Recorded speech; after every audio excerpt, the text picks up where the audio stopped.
Alors, bonsoir à toutes et tous. Bienvenue à notre session Lebanon, the path ahead, further fragility or more stability. I hope that everyone has had a pleasant week so far and is enjoying the last couple of spring days. Je m'appelle Hadi Wess et je suis le rédacteur en chef de iAffairs Canada. My name is Hadi Wess and I am the managing director at iAffairs Canada. I am a NIPSIA Masters alumnus and a TV host and radio host on Rogers TV in 97.9 FM. And I'm very pleased to be your moderator for this panel. Before we dive into today's conversation on the future of Lebanon, I wanted to acknowledge that while we may be having this event virtually, the city of Ottawa and the places across Canada that we are joining this session from are placed on the land on which we gather is the traditional unceded territory of the Algonquin and Anishinaabe people. The Algonquin peoples have lived on this land since time immemorial. We are grateful to have the opportunity to be present in this territory. We are very pleased to be joined today by an array of participants from across the world, including government officials, diplomats, politicians, policymakers, trade commissioners, professors, scholars, academics, and many more. Today's panel discussion will explore the future of Lebanon. A variety of themes will be covered, including democracy and governance and law, economic deterioration, human development, refugee and migration, conflict resolution, and security. The speakers will examine the issues of Lebanon and explore robust policy avenues to transition the nation from its current state of fragility to enhanced stability. Today's event is presented by iAffairs Canada, the World Lebanese Cultural Union, the Canadian Foreign Policy Journal, and is supported by the Norman Paterson School of International Affairs, known as NIPSIA. To kick off, I'd like to start, first of all, by thanking Ms. Christina Saleme, who is the president of the World Lebanese Cultural Union Youth, and her team for a great partnership to date. And on that note, I'll pass the virtual mic to Christina, who will talk about the WLCU for about 2 minutes, and then we will resume. Christina, the virtual mic is yours. Bonsoir tout le monde. Hello, everyone. My name is Christina Salemi, and it brings me great pleasure to be speaking on behalf of the World Lebanese Cultural Union today.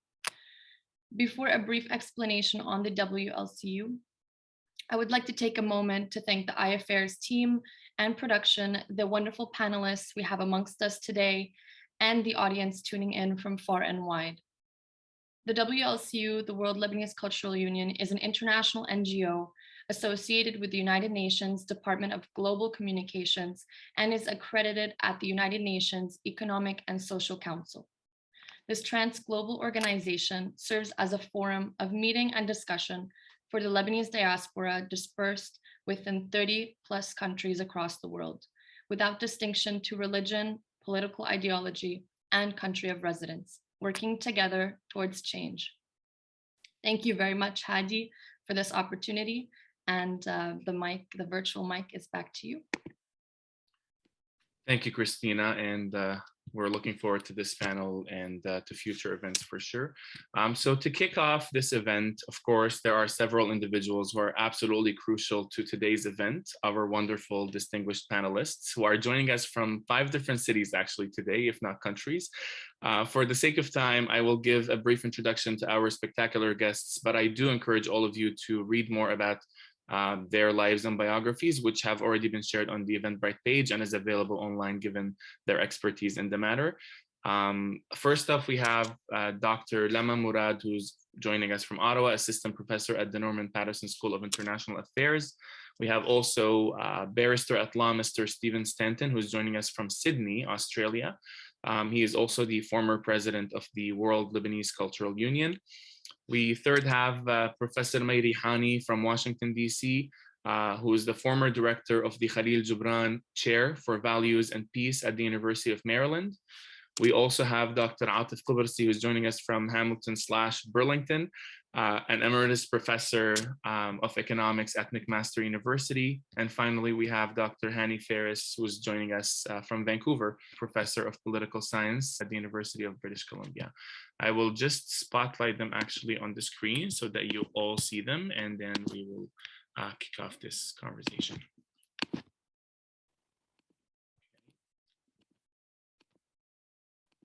And we have, okay, so all are on the screen and we are looking forward to this conversation. A brief reminder that all the opinions discussed in today's panel are reflective of the individual person expressing them and do not reflect the views of the moderator, the organizers, iAffairs Canada, NIPSIA, or myself. To go quickly over the event structure, the time is right now 6:07 p.m. Eastern Time. We will be asking 5 major overarching questions, one to each panelist in their field of expertise. Given the intersectionality of policy talks, I will open the floor to other candidates to add comments following each question if needed. We will then break into an open Q&A, question and answer session at around 7 p.m. I'll say, for about 25 minutes, where participants can submit questions specifically in the question box. So please note that you have a Q&A box at the very bottom and you have a chat box. If you would like your answer, your question to be answered, please make sure to place it in the Q&A box as opposed to the chat box. So yeah, we will be able to look at these questions. And if you would like your question directed to a particular panelist or panelists, please indicate as such. As you all have noticed, this event is being recorded and will be available a few days after the event. Please note that only the panelists and the moderator will be visible in this recording, and comments written in the chat and the question boxes will not be visible in the final recording. Questions are private and confidential and will be narrated by the moderator and answered by the panelists accordingly. So without further ado, I'd now like to delve into our substantive portion of this event, beginning with the first question. And the first question will be on the subject of law and governance with Stephen Stanton. So Stephen, law and governance in Lebanon could currently be considered in a state of instability. We know that this is due to the structural, political, geographic, social, economic realities that Lebanon has always been faced with. As a lawyer yourself, do you think the legislative process in Lebanon is in need of reform? If so, how? And what role can international bodies play to offer assistance in this current situation? Over to you, Stephen. Yes, thank you very much, Hadi. Thank you, distinguished panelists. And more importantly, Ms. Salami, thank you for co-hosting and more importantly, coordinating this matter, and to the Norman Paterson School of International Affairs and the distinguished panelists with whom I have the honor and, dare I say, humbly to participate. At the outset, I want to make one very key observation, if I may, and that is to the new legislators who are elected in Lebanon. I offer you my congratulations.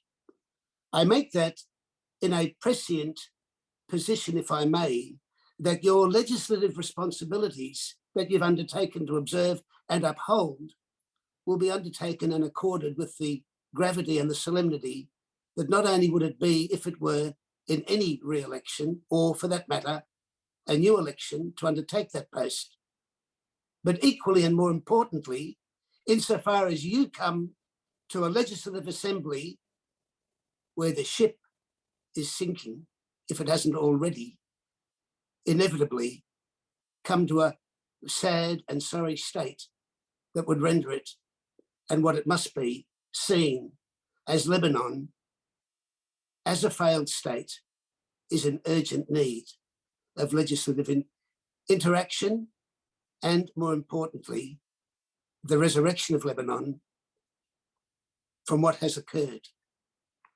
I'm not here to do other than to make those legal judgments that I am compelled to make, but I start by saying, where is the way forward for Lebanon? The legislation that is required for Lebanon, and the parliamentarians, especially those who are new to Parliament, must be appreciated to be a legislative program that is far different from what has hampered, dare I say, and I make it so rudely, but nevertheless effectively in an emotive statement, as I must. The lack of legislative intervention has emasculated Lebanon economically, socially, politically, and societally. The rapid decline of Lebanon is only recently compared to the equally rapid decline of Sri Lanka in a very, very similar, if not all too familiar, decline. Can I just ask those listening to us, and more importantly, watching us, to bear in mind the words of what has been a very foreboding statement by Mr. Suraj Kumar Jha, the World Bank Mushraq Regional Director, when he opined on Lebanon, and I quote, "Despite early warnings, Lebanon has lost precious time and numerous opportunities to adapt a path to reform its economic and financial system.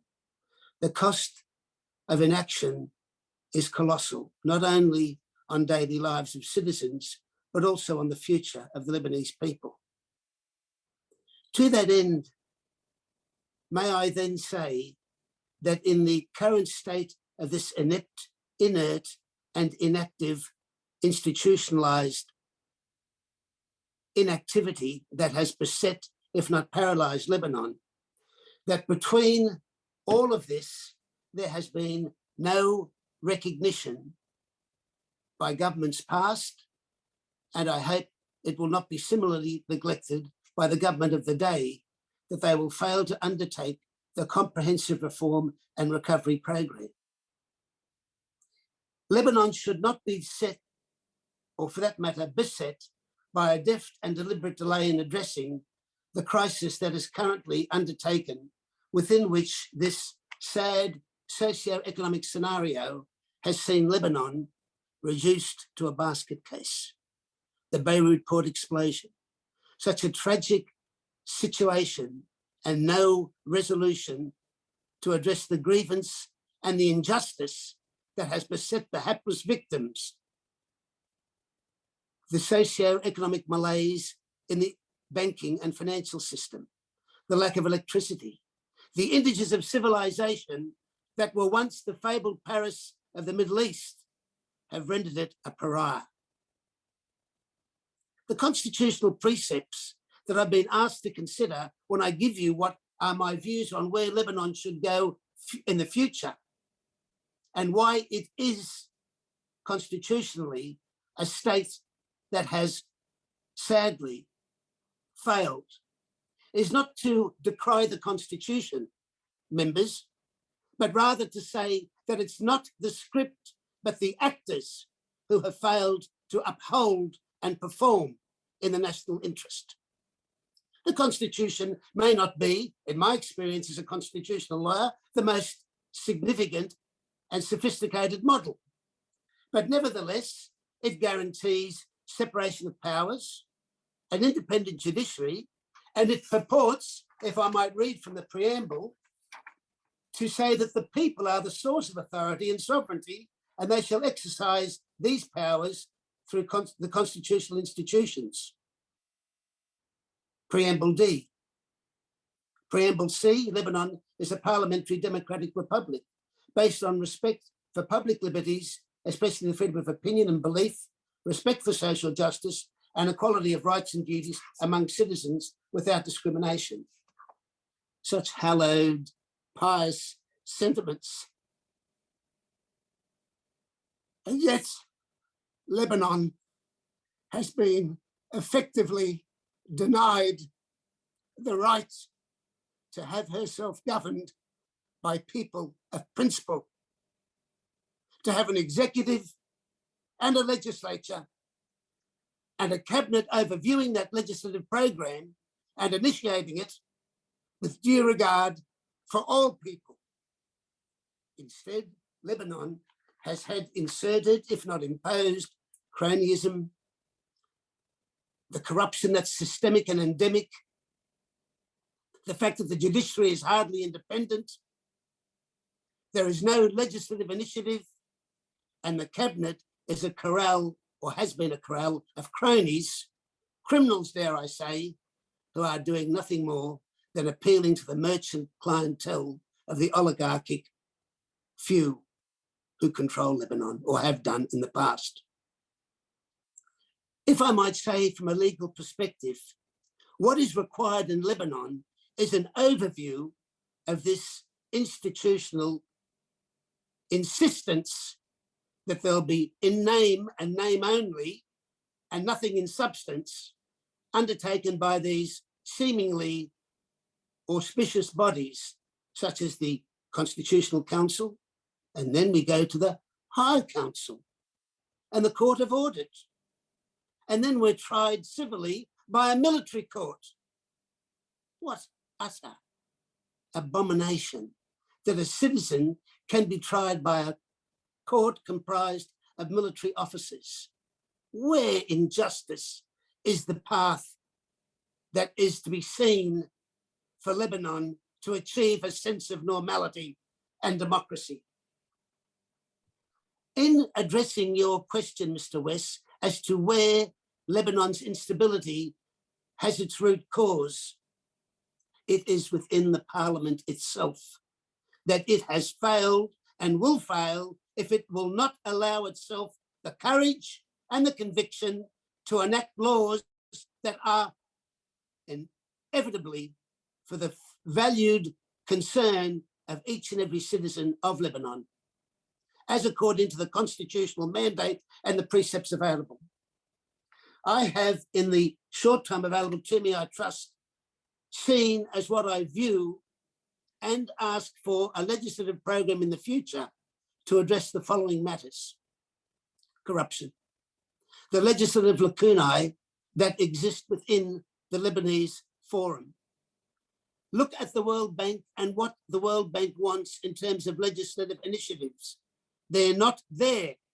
They have been sought to be implemented since 1999, and still the government failed, refused, and dare I say, deftly determined to disregard what those initiatives both were and to have them enacted.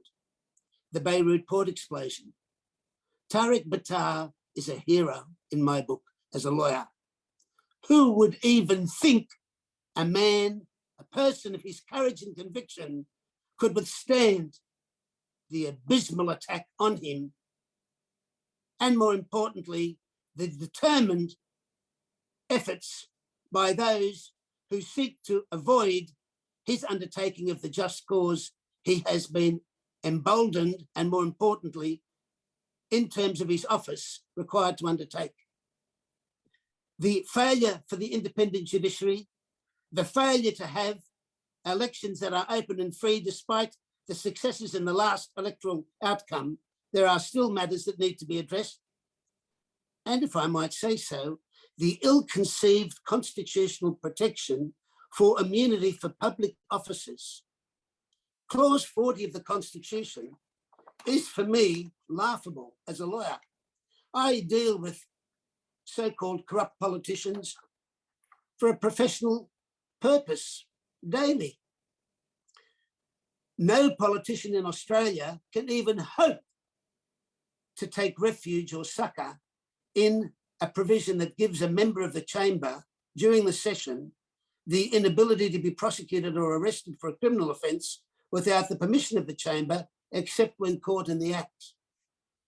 Stanton, I'll just ask you if you can wrap up, because we're above time. So if you can just wrap up quickly so we can move on to other speakers.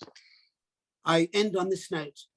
The way forward is not only to have reform from within, but to appeal to UNSCOL and the United Nations and the European Union to have legislative initiatives undertaken and to have a re-education of the judicial and the legislative process. And I end on this note that Bertrand Russell said, and dare I say he said it very potently, government cannot exist easily without law, nor can law exist without government. But between the two of them, without law, there can be no government whatsoever. Thank you. Thank you, Stephen. It feels like our session is going to an excellent start, a strong start, but also a delayed start. I'll just ask if any of the other speakers would like to jump in with a comment. Keep it to like a minute or two max, because we have other questions to get through. Any comments from other speakers? Or do I move on to the next question? Do you all agree? Okay, I'll move on to the second question, and this one is on the subject of economics. Atif, you will be our primary respondent. As many low and middle class Lebanese individuals are impacted financially by the current crisis in Lebanon, especially given external global circumstances, what steps do you think the government should follow to help improve their economic lives? Can you please touch on the overall economic situation in Lebanon and explain how external stakeholders can play a supportive role? Afit Kubursi, over to you. Just unmute yourself, please.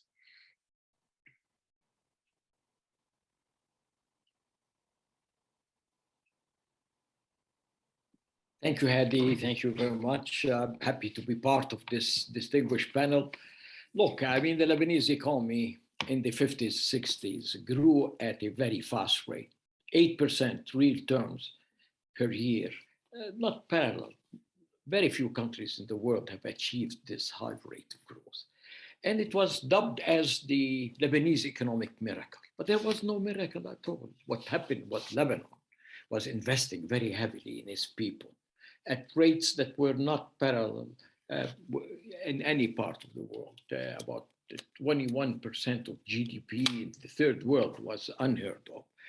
And it's a country that capitalized also on the woes and the problems of others, but also to a great extent, its ability to attract capital and to attract the investment from the rest of the world, that a banking system that was so stable and so proficient, it did contribute in a very fundamental way to a situation that continued to grow until the war came in. The war set back the Lebanese economy, destroyed its infrastructure. People emigrated, brain drain. And what happened is that the reconstruction period also created a number of problems in the sense that it created a massive debt. Up to the 1978, 79, Lebanese debt was literally, this is the government debt, was so low. And then all of a sudden it started to escalate. And many people felt that the reconstruction program was imbalanced in the sense it emphasized the central business district of Beirut, neglected the different parts, the different regions. It emphasized trade and investment, but did not create any productive structures. Agriculture suffered. Industry that could have really been nurtured and developed, and to a great extent, the war allowed it to have some nascent developments. It was frustrated. But what happened is that the economy continued to grow, but had to suffer and had to contend with major, massive structural problems. A confessional economy, we talk always about confessions as if it's a political system, but it was an economic system, created clientelism, created a system where you share the loot, so to speak, where the public sector was now a place where you would not take, you do not invest in, but you try to milk it out for whatever you can. The story is now a situation where the debt has finally came home to roost. It was not only a debt that was you're raising funds that you could use it for some investments. So these investments could have paid off and would have helped defray the cost of the debt. And most of the debt was really fundamentally the huge interest that was paid. The debt servicing was the major part. I mean, what you really had is a situation where the debt created more debt because the government budget was in deficit, and the deficit was not on what we call the primary government expenditures on education, on health, on industry. No, it was basically paying the huge interest on a huge debt. And this created a dynamic that was bound to explode, and it did. And now what we really have is a situation in which the banking system has really failed. You know, what began as a financial crisis in the sense that we could not pay the debt, what it was really a financial crisis where people who deposited money were unable to access their deposit. It's now becoming a major fundamental economic crisis. And ultimately, as our first distinguished speaker talked about, a political crisis, but in a real general sense, it was a moral crisis. What we really have is a situation in which the political elite and class has failed the people. And then the people who were really quite cognizant of the incredible problems that these elite have presented have been acquiescent just because of the confessional system. It's a red line. You cannot really look at the Speaker of the House, because then you are talking about a particular sect, and that sect, people would jump immediately, try to play. You can't talk about the Prime Minister, who has really squandered in a very fundamental way incredible resources, and the reconstruction program was a complete failure in many respects. Yes, we have a beautiful buildings that we created in central Beirut, but it's not the stone, the hajar, it was the bashar, the people we did not invest in. We did not create the capacities, the knowledge, the creativity, the capacity to grow and to compete on international market anyway. So what I would really suggest here is that what we really have here is a challenge to take advantage of this crisis, to see to what extent we get the diaspora to come to help, not in just presenting money or giving aid, it's by creating the linkages, the channels, the contacts, so that we create an export economy that is able to pay for the huge imports. The trouble is that 82% of what people consume in Lebanon come from outside Lebanon. And that is a very fundamental cause. And this is really one that you cannot really solve overnight. The issue here is that with the Lebanese pound has collapsed, lost 90% of its value, GDP, we lost almost half of our GDP. And this is the gross domestic product of the economy. This is the future capacity of what we could use to invest and to create the future, a better future for all.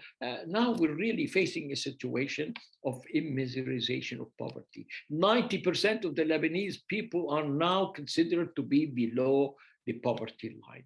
And this is not a situation Lebanese had been exposed to or had survived. And what is now quite fundamental here is that there's no foreign exchange to buy the essential goods, the wheat, the bread, the energy.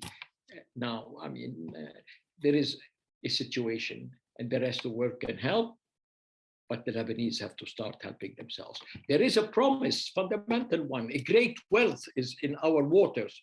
But as you can see, the external neighbors are not really allowing us to take advantage of it, and are trying now to inch over our own shared resources, but in a way that our share is not given the lawful capacity to exploit this wealth and then to recover, reconstruct, rebuild Lebanon, maybe on a better foundation, but one that could give us a better future. Thank you, Atif. Really appreciate your comments. Any of the other speakers would like to add any comments, or shall we move on to the next speaker? If I could just quickly, could I support Professor Kubursi by saying that the diaspora has much intellectual contribution to make to Lebanon, and that should be tapped and, more importantly, resourced even more so. And that's where the way forward can surely be. Thank you. Thank you, Stephen. And once again, Atif, for your comments. I'll move on to the third question, and this is on the subject of migration and refugee, and it'll be addressed to Lama Mourad as our primary respondent. Lama, nearly 1.5 million Syrian refugees currently reside in Lebanon, accounting for nearly 25% of the country's total population, quarter of the population. What infrastructures are needed within the country to support such a large refugee population, in your opinion? And do we see this as an important consideration among Lebanese voters and parties? Over to you, Lama. Thank you, Hadi. I'll try to keep my comments short so that we have time for the Q&A. But I just sort of wanted to start off by prefacing this with we continue to talk about this sort of 1.5 million figure as if it's novel, right? As if it's something that we need to talk about as a part of the broader sets of crises that we're talking about in Lebanon today. But the reality is that, the 1.5 million or 1.1 million, the figures are unclear at this point, but let's say at least over 1 million Syrian refugees in the country today are not new. It's going on 10 years now, and the Palestinians that are somewhere between 250 and 350,000 themselves have been in the country for decades. So this is not a new phenomenon. I think one that, and I'm not suggesting that you were doing this in your question, I think you were actually very thoughtful in the way you posed this, but shouldn't be sort of taken on as one set of crises among others, but I think as a sort of reality in the country, and one that actually, as much has been a strain on the country in some ways, has also been quite beneficial for the Lebanese economy in many, many ways. So one fact in terms of infrastructure and thinking about the effect of the presence of Syrians on Lebanese infrastructure that I think is really important to highlight for the audience is that, in contrast to Palestinians previously, the vast majority of Syrians in Lebanon do not reside in camps, right? So they live among host communities, they live alongside Lebanese, they rent homes, they rent, garages, so in terms of infrastructure needs, they're not separate from or really distinguished from those of Lebanese. And in some ways, this is a blessing, because I think the support that's come, a blessing in terms of for the Lebanese economy and for Lebanese development, because much of the support that's come for Syrian, to address the Syrian refugee crisis in Lebanon has also supported infrastructure needs and support for Lebanese directly. But on the other hand, it does open up sort of points of, particularly for politicians, to blame Syrians, for example, for infrastructure strain and to scapegoat refugees for a reality that in many ways predates their arrival and isn't really truly affected by their presence in at least the ways that rhetorically, particularly certain political parties have emphasized. And so, as Atif and Stephen have highlighted, of course, the last few years have been particularly terrible. And that's true in terms of the financial crisis, as Atif highlighted, but also in terms of deteriorating services, infrastructure. And in one sort of particularly important area, I think, in this, and of kind of critical importance to Lebanese today, is really in terms of sort of municipal services, everyday services, water, electricity. And this is something that, across the board, we are seeing massive deterioration in a situation, it must be said, that was really bad to begin with. So, even prior to sort of the rapid deterioration of the last 3 years, Lebanese had, some of the worst infrastructure in terms of sort of a middle income country. A lot of it was privatized.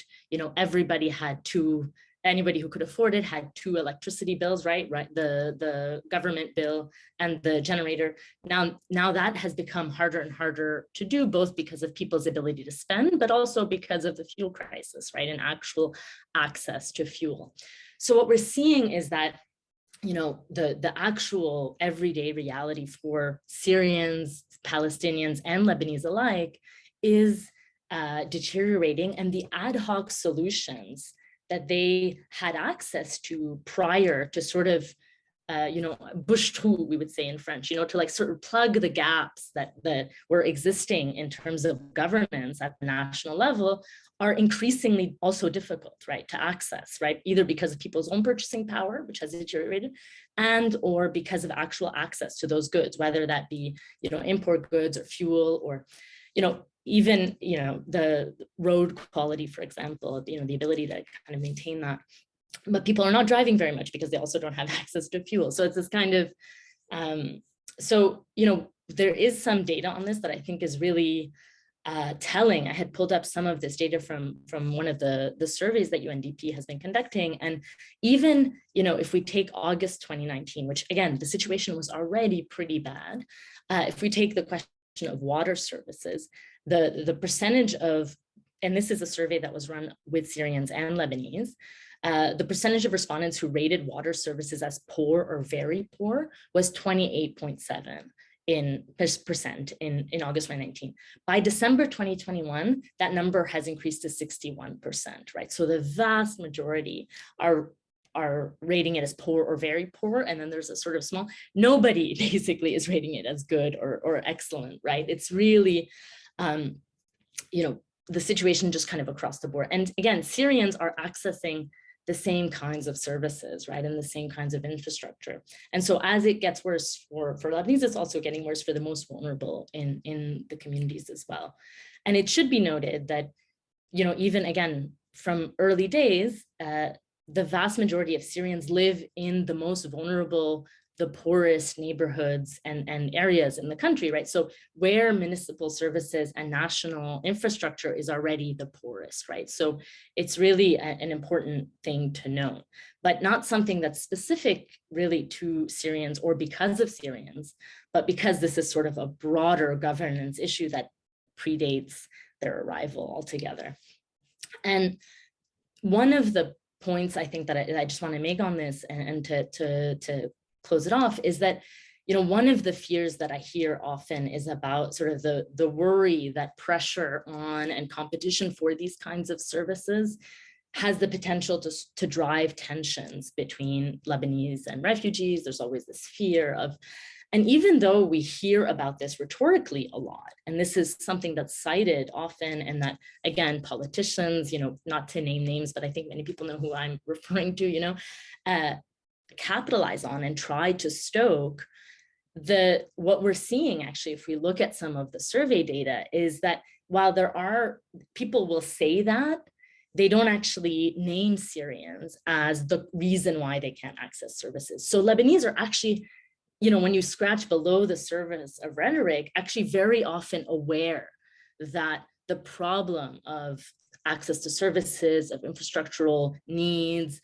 of their access to electricity, they know that this is something that they have dealt with for a very long time. And that is really at its heart a question of national governance that has failed. And even some of those solutions that we're seeing people adopt, those who can afford it, for example, at an individual level to overcome some of those challenges, like, for instance, the explosion of solar panels, for example, in the country, are still being done really at an individual or even at at the most at a municipal level, an incredibly ad hoc manner that isn't sort of overseen or capitalized on sort of in a broader national framework, right? So that nothing is feeding, for example, no solar panels are feeding national grids or anything of that nature, right? So what we're seeing yet again is a failure on the national governance front that is leading to those who can kind of scrape by and figure out solutions for their own families and their own communities to find solutions, but without sort of a broader vision for what we do in 5 years, 10 years, Thank you, Lama. For the sake of time, I'm just going to jump into the next question. And we have probably 10 minutes, 10, 12 minutes to wrap up the next two questions. So the fourth question will be addressed to Hani Faris, and it will be on conflict resolution. But can we say something before we go there? Sure, jump in. I mean, one thing we really need to discuss here to some extent, and I'm sure Professor Mourad did not neglect this, but the issue here is that the Syrians have always presented and provided a steady supply of cheap labor that kept agriculture and industry going. And to a great extent, the flight of capital from Syria into Lebanon really was a basic fundamental lifeline into the banking system. So we don't want to really look at migration as if it's only one side of the ledger. There are two sides to it. Thank you, Atif, for. I would absolutely agree with that. I think. Thank you for adding that. Thank you. So the fourth question is to Hani, and it's on conflict resolution. Hani, as we know, the Lebanese political system is composed of various political parties influenced, they say, by religious lines, leading to continuous internal conflict in the region. Given these internal factors, along with other external actors such as Iran, Israel, Saudi Arabia, France, the US, and more, what will these growing influences in the region mean for future conflict resolution measures in Lebanon? Over to you, Hani. Okay, can you hear me now? Yes, perfectly. Go ahead, Hani. Okay. We've been living in Lebanon, a multifaceted national disaster, equivalent in its destructive power to the worst economic crises experienced in modern times. It was categorized by the World Bank as one of the three most and worst monetary crises in the last 150 years. The other two being Chile in 1926 and Spain in 1936 to 1939. Most of the intellectual output of Lebanese scholars, researchers, and public figures seeking a resolution to this disaster focus on proposing reform measures, such as the adoption of new legislative measures, replacement of political figures and administrators, adjusting the authority and functions of government in its various bodies, the authority and functions of the judicial institutions in order to fight corruption, re-election of the members of the legislature, which we just did, and executive bodies such as the Council of Deputies, the Council of Ministers, and the Presidency of the Republic, and appealing to foreign powers and international organizations to save Lebanon from its dilemmas and seek further remedies, other applications whose application might arrest further deterioration. While many of these measures may be of some benefit, they are not sufficient to secure the long-term stability we wish for Lebanon. Underlying causes need to be identified and resolved if the country is to be salvaged from the vicious cycle of recurring tragedies that bedevil its national life. The prospects being advanced are meant to manage tensions, not to resolve conflicts. How is that? The contemporary order in Lebanon is 1 century old, as you know. In these 100 years, it experienced a set of recurrent crises. As soon as one ends, another begins. They took many forms: civil wars, disturbances, divisions, strong disagreements, resort to violence, attempt at partitioning the country, building alliances with foreign, regional, and international powers to promote their interests and to use them against their opponents. The confessional political system has failed Lebanon. It is a system that has serious negative effects on socioeconomic development on the one hand, and on civic peace on the other. Regarding the former, economic and socio development, the institutions of the confessionalist system are characterized by rigidity, inflexibility, and intransigence. This is due to the limited sphere of agreement among the leadership of the sects. Any change in the distribution of benefits is considered a gain by one sect and a failure and a loss by another. The laissez-faire system itself, which we pride ourselves on, not sure why, has no controls or restrictions to guarantee the public interest. It is a system that fails to take initiative, adopt reforms, or adjust with changing circumstances. As to civic peace, this rigidity leads to paralysis whenever the system faces major challenges, and it allows foreign powers to interfere in the internal affairs of Lebanon. The rigidity and inflexibility of the confessional system is the principal cause of Lebanon's instability. You'd be amazed to learn, but listen to this quote from President Michel Aoun. You'd be surprised. We all sense the infertility of the sectarian system. Remember, he's the head of the sectarian system. We all sense the infertility of the sectarian system and experience the unending crises it causes. We need a modern vision for a new form of government based on a civil state. The confessional system depends on three foundations to secure its longevity. First, the institutions of the state. Second, the educational system. And third, the laws of personal status. Institutions impart the political identity to the citizen. The educational system, they give him his cultural identity. And the laws of personal status define his legal identity. So three institutions, three foundations of this sectarian confessional system are the ones that promote sectarianism and move it from one generation to the other. And they have been in operation for the last 100 years. And these are systems that need to be radically altered. If ever Lebanon is to have a modern society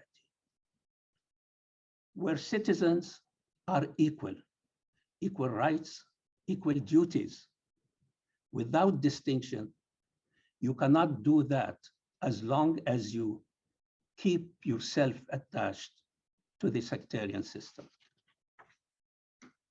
Now, one of the manifestations of this system is its fragility, and its fragility can be seen in the intervention by foreign powers, regional and international, it's in its domestic politics. And in this regard, I wish to refer to the Game of Nations and how Lebanon is affected by the Game of Nations. The Game of Nations, the Amorality of Politics, is a title of a 1969 book written by Miles Copeland. He was a CIA agent who was stationed in the Middle East. He came to the Middle East and specifically to Damascus to serve his first post in 1947. He was involved in many covert operations, including the first military coup in modern Syrian history, which was led by Hosni al-Zaim against President Shukri al-Khawatli. He was also involved in the Egyptian Revolution of '52 and the '53 Iranian coup against Muhammad Mossadegh, which was planned by US and British intelligence. In '57, Copeland retired from the CIA and moved to Beirut, where he took the odd job for the CIA. By then, he was not satisfied with his work. And in about 10 years later, in a TV interview, explained why. He said, we, the Western intelligence, primarily US, the CIA, and the British intelligence, are not dethroning many anti-American administrations in the Middle East. And we are not assassinating enough people who are against the interests of the US. So he decided to retire because he wasn't very happy about this policy. In 47-91, Hani, just if you're able to wrap up please, in a minute or so, because we're Okay. behind. Yeah, I'm almost done. In 47-91, it was the Cold War era. And Copland, as you can see, lived in the most flammable region in the world. The superpowers competed for the oil resources and strategic geographic location of the Middle East. And the US was called on to use any means available to protect its interests, which meant to get the oil to the West, as he said it, by hook or crook. In pursuing this course, it was involved in a game of power politics. Lebanon is highly affected by its regional environment, given its small size, limited resources, and fragmented political and social structures. Proclaiming neutrality does not spare it from the storm it is fated to live and experience. The wise policy would be for it to cement its national solidarity and strengthen its national resolve. Thank you. Thank you, Hani, very much. I feel like we need to jump into the last question. I just want to make sure, any comments on what Hani said, or shall I move on to the next question? Okay, perfect. I'll move on to the next question, and I'll just say one quick thing. While we're receiving questions in the Q&A tab, some of the panelists might take the initiative to answer them in writing, like Dr. Afit Kubursi just did. It actually says that I answered it, but it's because Dr. Afit had to join through my account because we had a technical issue. But you'll see the AK in his name. I'm not a moderator and answering questions at the same time. It'll be just panelists taking initiatives to do so. I'll move on to the last, the fifth and final pre-assigned question, and it's on the subject of human rights, and it's with Rihani. Human rights is a topic that needs to be tabled during every discussion, especially when it relates to the well-being of policy, politics, and people, the 3 Ps we call them.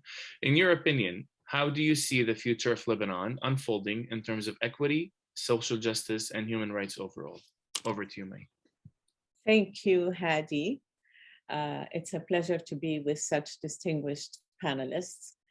And the question you asked me, Hadi, really deserves maybe a lecture of 1 hour. However, even though I had written some notes earlier for myself to try to be as succinct as possible, but listening to our distinguished panelists, I decided not to read what I've written, but I took notes while they were talking and to answer in a different way. I consider our 4 panelists did an excellent analytic job about what happened in Lebanon. What I want to look at is what might happen in Lebanon in not the immediate future, but in the midterm and possibly long term. And I'm not going to define midterm and long term. I'm not going to enter that game. So thank you for the analysis, all 4 of you, but allow me to try to anticipate based on my not just knowledge of Lebanon. I lived there. I graduated from AUB. I was very active as a student, and then I started my professional life there, and then I came to the West. But I kept my contacts, and based on what I'm reading, scholarly work, media work, but more importantly, civil society work. What are they doing in Lebanon? And that's what I want to talk about.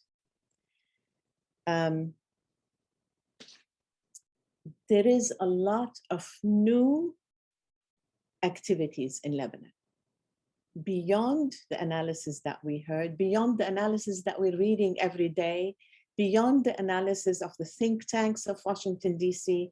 and the think tanks of Lebanon. There are things that are happening that are not yet being reported, or if they are reported, it's a quick mention of what's happening. Civil society in Lebanon is very active, and civil society in Lebanon, in particular women and youth, in particular, I'm not saying men are not active, and I'm not saying those who are over 60 are not active, but I'm saying the focus of the activities and the generation of the new ideas are coming, the majority of those are coming from women and youth. Having said that, what are they requesting? They're requesting the separation of political sectarianism from politics. Major request, major request. Just today, I read about a new request from a political party that has not yet said that. Today, they said it. Today, it's the Socialist Party. Just today, they said it. It was coming from civil society, not from the parties. الحزب الاشتراكي, the Socialist Party, today accepted that idea, the separation of political sectarianism from politics. Everything that you talked about, yes, it existed, but there is renewment in Lebanon. There is a new spirit, a new thinking, a new phase, a new phase. Yes, we can talk about the 90s and the 2000 and the 2010. I can talk to you about the 60s and early 70s when Lebanon was superb. When Lebanon was really ahead of many other Middle Eastern countries. I'm an international development person. I worked in minimum 40 countries. It's over 40 countries. I worked in Africa, the Middle East, and Asia. And Lebanon was ahead of many of these countries on many fronts: educational front, health front, economic front, banking front, many fronts. Even with that system that we all criticize, and I'm the first one to criticize, the system that links religion to politics. I'm one who's asking for the separation of religion and politics. But I am only one voice. That's not important what I say. It's what civil society in Lebanon is saying. Women's organizations, youth organizations, student organizations, new intellectuals organizations, new young intellectual writers. That's what they're asking for. Separation of religion from state, but in particular, the separation of the political sectarianism from politics. So that's number one. There is a request that has been gaining force, and it came from around 30, and I'm counting, 30 NGOs in Lebanon for a Bill of Rights. Bill of Rights, where every single human being, man, women, Muslim, Christian, Druze, all types of Muslims, all types of Christians, Druze, wherever you want, if there are Jews, everybody in Lebanon will have equal rights. 30 NGOs signed it. I want to be an optimist. I want to believe that there is a future for Lebanon. And it is not because I want to, because I look for that information. Researchers have a hypothesis usually, and they go look for if it's true. My hypothesis is Lebanon is going to survive. And I look for the good news, the new issues. I look for human rights. I look for a Bill of Rights. I look for equality. I look for equity. It is starting to happen. And I said, I want to talk about midterm and long term. The long term of Lebanon is that we will topple the regime that talks about linking religion to politics. We will topple it. The Lebanese will topple it. And we, the Lebanese in the diaspora, are one of the lifelines, not the only lifeline. The major lifeline is from inside, is internal, from Lebanon. The secondary lifeline is the diaspora, but we are a lifeline. We should support new ideas like this and talk about them and write about them and debate them and bring them to panels like this panel, Talk about the fact that there are 30 NGOs that signed an agreement that we will be demanding, requesting a Bill of Rights. What does a Bill of Rights mean? It means equal rights. By the way, there has been in the parliament in Lebanon, requests for the change of the law of personal status. Hani spoke about that. He's absolutely right in what he said. There are three major things that create a culture in a country: a political system, an educational system, and a system of laws, specifically laws concerning personal status.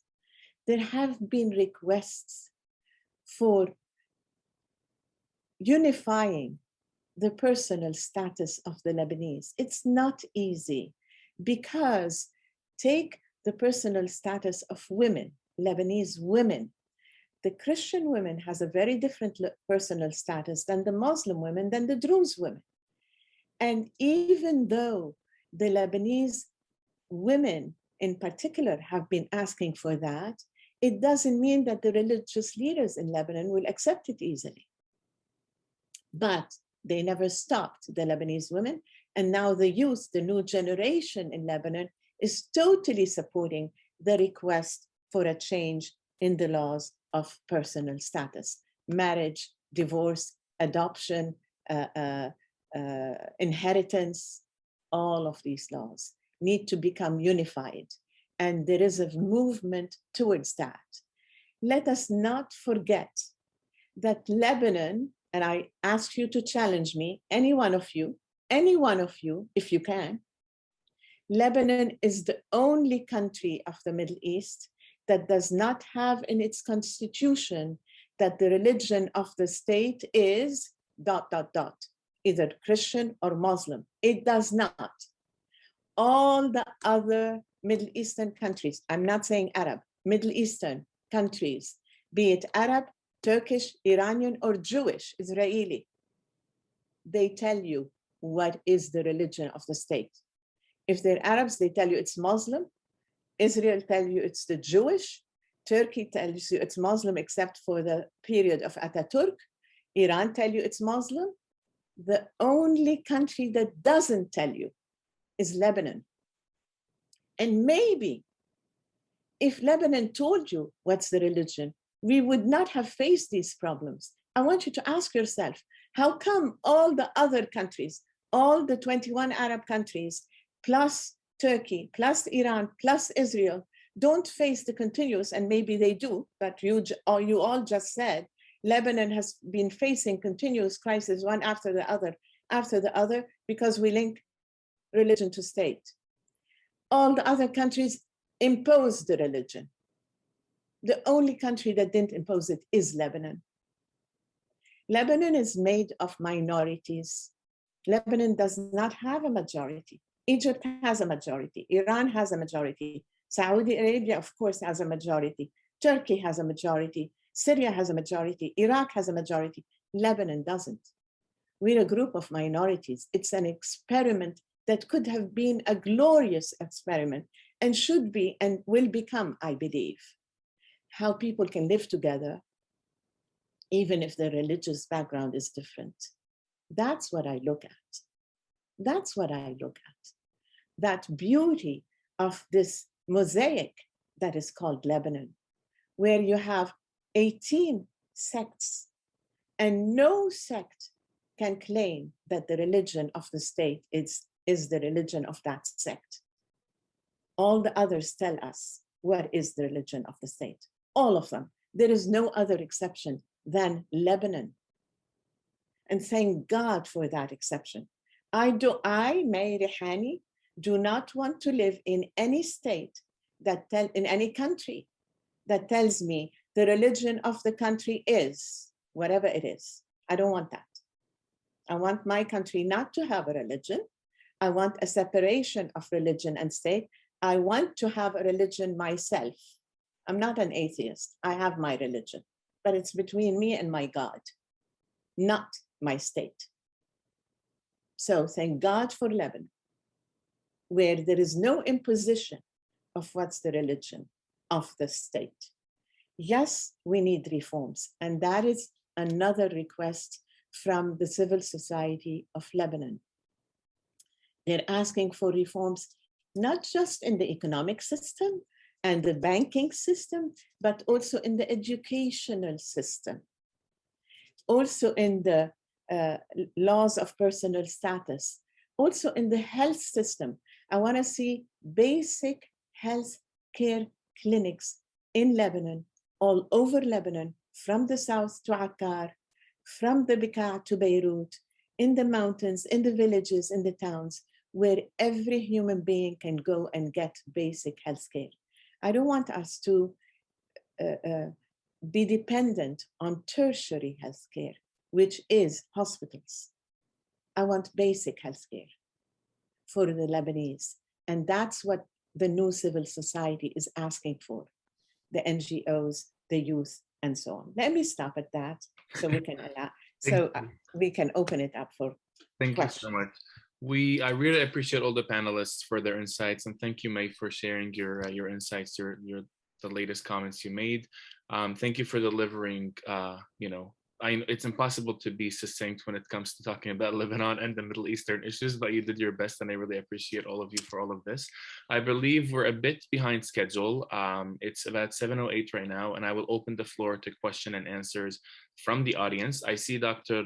Kubursi is already answering some questions, and again, Dr. Kubursi is joined through my account, so it says that Hadi Wess is answering, but it's Dr. Atif. So anyways, I'll make sure to put your questions in the Q&A. Either they could be answered live and we will mark them as so, or they can be answered in writing. If anybody needs any assistance, please feel free to message us and we'll take care of that. Anyways, I welcome questions right now. I'll start reading the ones that I have already. I know that there are two that are very similar, so I'm gonna read them, and I'd appreciate if the speakers can keep their answers to 1.5 minutes, 2 minutes max, please, so that we can take as many questions as possible. So this question is by one of the audience members. How can any entity, whether Lebanese or non-Lebanese, make the case of Lebanon, in example, or justify to international bodies such as the UN, the US, the European Union, and others, to come in and help us overhaul the current system? Why would anyone help us? So that's the first question. I'm going to read the second one because I think they're both related. How can Lebanon leverage their involvement in the regional and global intergovernmental organizations such as the UN and the League of Arab States to create a stronger unity and economic prosperity? I welcome the speakers to offer answers. And may I? May I? For sure. Okay. Okay. Many countries went through a real crisis. Two were mentioned today: Spain and Chile, I believe. Argentina is another one. Many countries went through economic crises that were disastrous, really disastrous. And the disaster was for many reasons in each one of the country, but nearly what they have in common, those countries that went through economic disasters, was corruption. The corruption of the rulers, the government in particular, that they had. The hope was for the people to elect a new parliament and for the parliament to elect a new government and possibly a new president. And it happened in many countries. And then the new government made agreements with organizations such as the IMF. And the IMF came up with a plan, conditioned, of course conditioned. As I said, I'm before teaching at universities in the US, be it Maryland University or the American University of Washington, DC, I'm an international development expert. Before they offer the plan, they put conditions, or before they accept the plan rather, or they sign the plan, they put conditions. And if the government, the new government, accepts the conditions, amongst the conditions is total transparency, so they can stop corruption, then there is a plan over many years, of course. Usually it's 10 years, if not more. And then they can lift the country from the hole it put itself in economically. But the conditions are also to do reforms, not just the economic reforms, because the economic reforms alone are not going to save countries. It's a change in mindset. And in particular, it's a change in mindset that rejects corruption. Can you erase corruption 100%? The answer is no. Can you erase it 80%? The answer is yes. Okay. Thank you, May. I'll move on to Atif. Yeah, I'm worried sometimes that we try to simplify things. I agree with May that there are really issues when you have corruption, and that most of these countries that had gone through some of the foreign debt default were attributed to this. But there are lots of other factors that we need to take in. The situation is too complex. There are some structural problems, and there are also some foreign interference. I mean, in the case of Lebanon, nobody can discount and dismiss the fact that there are forces and external parties that are not happy with the Lebanese political system and would like to see a complete rearrangement or disenfranchisement of a large group of Lebanese. So to a great extent, what I would really suggest here is that if we continue to depend and wait for the IMF or others to bail us out, look, even the IMF, at the best, they're gonna give us 4 times what we contribute, which means it's not gonna be more than $3 billion. And $3 billion is a very small amount of what is required now to re-kickstart the Lebanese economy. I would like to suggest, and I think there is really hope here, and there is maybe potential that Lebanese diaspora could come to the help of Lebanon. They can't at the moment feel confident or have the peace of mind about really putting money that they think politicians, and they have seen them defrauding the people of many of the resources. But look, Germany, when it unified between East Germany and West Germany, they created something they called the Treuhand, which is a trust fund, where they put money and from old industries, or they sold old industries in East Germany, and they put all these resources in one fund. And if the people in diaspora each would put a small amount, they invest. That's not going to be charity. And then we put these resources and we keep control over it, and we create really the capacity to govern this and provide the expertise. And by God, the Lebanese abroad have done wonderful things and incredible things. There is maybe a chance here that we come to the help of our old country, our brothers and sisters that we left behind, and that we could come really with all the expertise and resources we have. We do not have to surrender the control and governance of these things. But the issue here is that there is so much more capacity and power and resources and talents and capacities that we have to tap into and get some responsibility to reconnect. We are also the ambassadors. We could create trade relationships. We could create a greater subcontracting, so to speak. Like I do software development. I found that some Lebanese developers are 10 times better than the people I'm working with. And they are 10 times cheaper, by the way. So the story, there is also, there is capacity here if we really know how to reorganize, remobilize, and restructure. Thank you, Atif. Lama, I'll jump to you. And I think there's also a question directed to you. So I'll let you answer and then I'll pose it to you as well. Sounds good. Thank you, Hadi. Yeah, I mean, I'd like to maybe sort of emphasize this point that I think, there's this tendency in Lebanon historically to, come back to Hani's discussion of the sort of multiple tension resolutions rather than conflict resolutions. There's to look outwards for solutions or to ways for reform, but that's often only sort of been temporary solutions at best, and often actually just continue to foster the same kinds of endemic problems. And I think without, larger structural political reform domestically, and that isn't going to come from the diaspora, as much as I think, we all, that is going to come from domestic players, as much as there's obviously the latest elections showed some impressive growth in the diaspora vote, but it's never going to be, I think, a game changer. And actually, historically, we know that the diaspora actually often votes for established political parties, though, that was a little bit different this time around.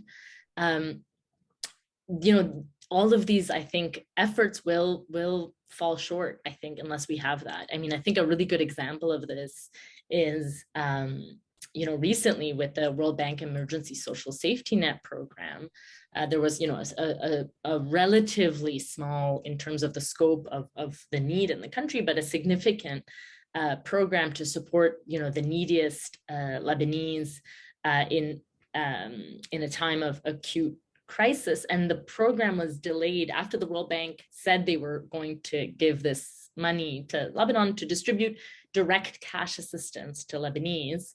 It was delayed for over a year because the government was trying to find ways to, one, they wanted the money to be distributed in Lebanese pounds so that they could, of course, make some money off of the exchange and all of these. So there were all of these hurdles. It took over a year to sign this relatively small scale program. And there was a lot of desire on the part of the World Bank to have it happen, or else it would have fallen through. So I think, we really, I think looking outside for solutions when the system in place remains so dominated by the existing political parties is challenging. But there is hope, as May said, with, I think, some of the changes that we're seeing. And I would say that, for me, at least, some of the most hopeful moments we're seeing, some of the new political actors that emerged that were really focusing on the cross-cutting issues that Lebanese face and the sort of socioeconomic cleavages rather than on sort of sectarian affiliation and sectarian identity.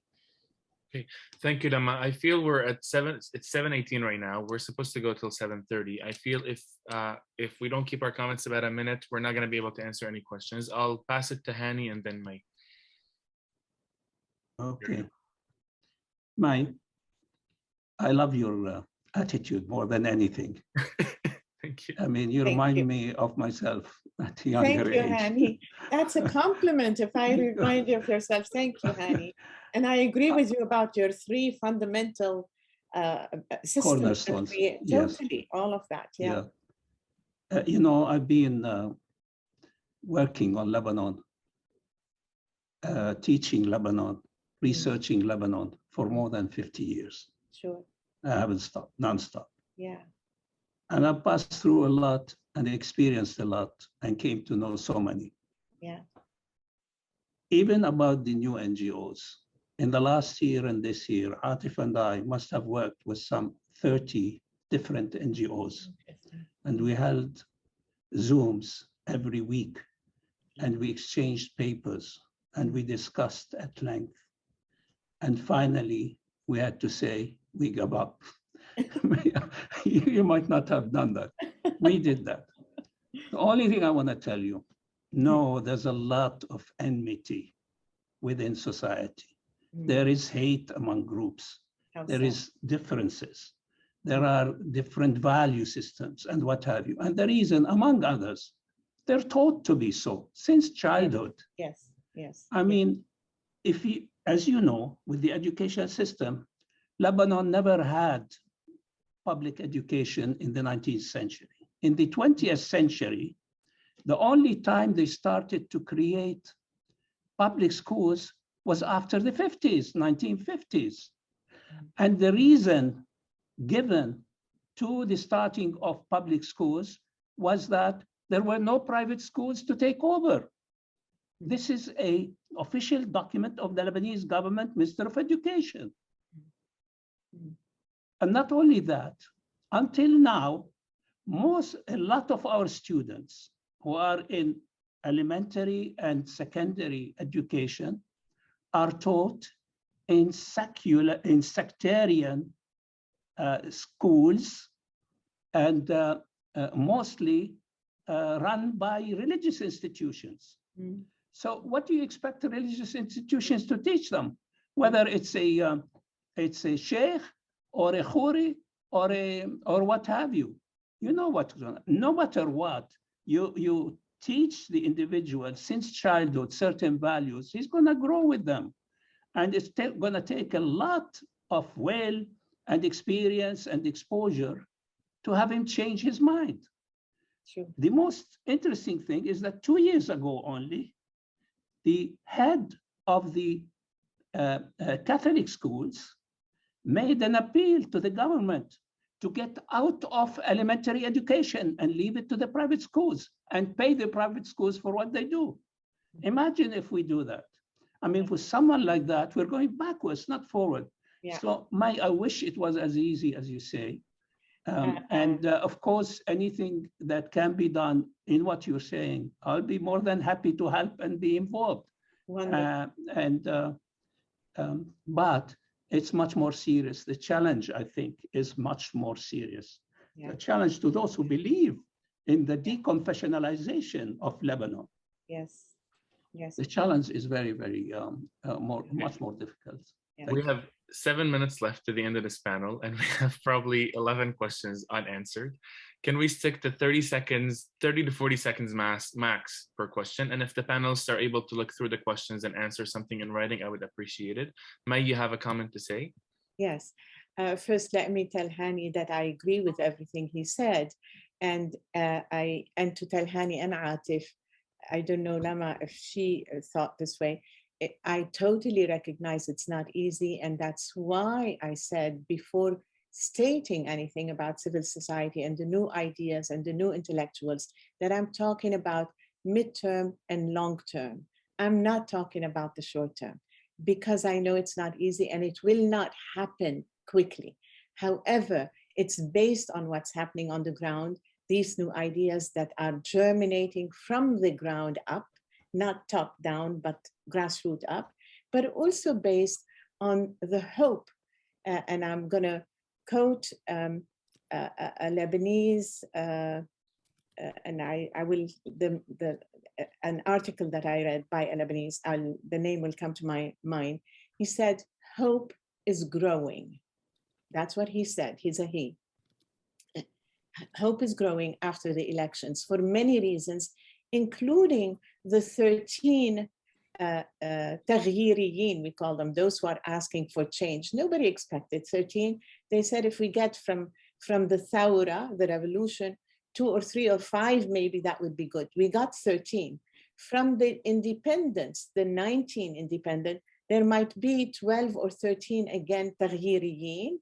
And there are others who are totally for these changes that I've been talking about. So it's based on reality, but I recognize fully it's difficult, it's complex, and it's going to take time, long term. Okay, thank you, May. Stephen?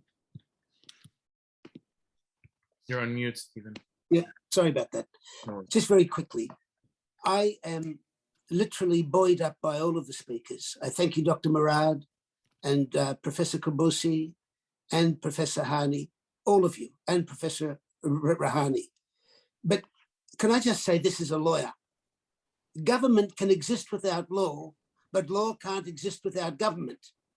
You have before you, members, a failed state.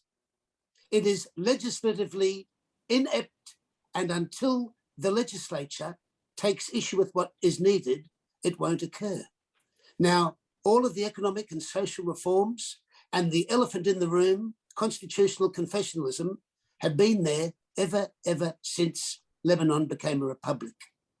What is required is that the diaspora, not just in terms of money, but in terms of intellect, gives of itself such assistance by way of concerned commitment to review and participate in the revolution that has now occurred by lending support and being behind those legislative initiatives that are required. That is right. Society needs it. And I'll finish on that note, and I thank you.